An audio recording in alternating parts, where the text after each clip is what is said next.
Sunod-sunod na ang hindi magandang pangyayari sa ngayon sa LA Clippers. Unang pangyayari yung kay Kawhi Leonard mga idol sa drama sa kanyang sweldo na siya'y palihim na binabayaran ng LA Clippers. Ngayon naman, wala silang draft pick na magagamit until 2030. Sa ngayon, panglima sila sa mayroong worst record sa NBA na 5 wins in 16 losses.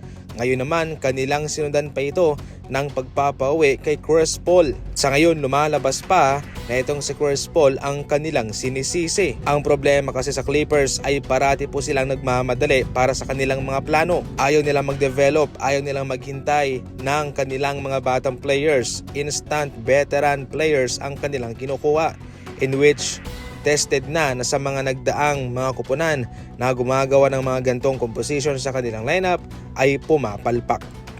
Paunti-unti nang bumabangon ang Dallas Mavericks sa ngayon.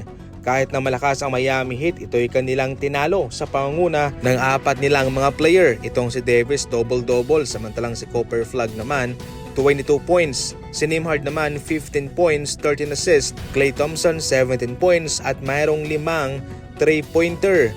Malakas itong Dallas Mavericks kung sakaling ganito ang kanilang performance bawat gabi. Minsan kasi isa lang yung mayroong magandang laruan, minsan dalawa, kaya malabo silang manalo kung maliit lamang yung nag-aambag. Pero kung balanse, lahat ay nagtutulungan, mayroong potensyal itong Dallas Mavericks. Sumama naman itong si Nikola Jokic kay Stephen Curry mga idol sa mga natatanging mga malalarong nagkakaroon ng mga gantong kalmot sa kanilang katawan para sila'y mapigilan lamang ng kalaban. Si Stephen Curry, maraming kalmoto. Ito yung mga ebidensya ng pagdepensa ng mga kalaban sa kanya para pigilin lang siyang umiscore. Samantalang itong si Nikola Jokic, klarong-klaro parang kalmot raw ng tigre kung mapapansin nyo rito sa kanyang balikat. Hindi talaga maiwasan yung mga gantong tagpo, especially kung best player ang binabantayan mo.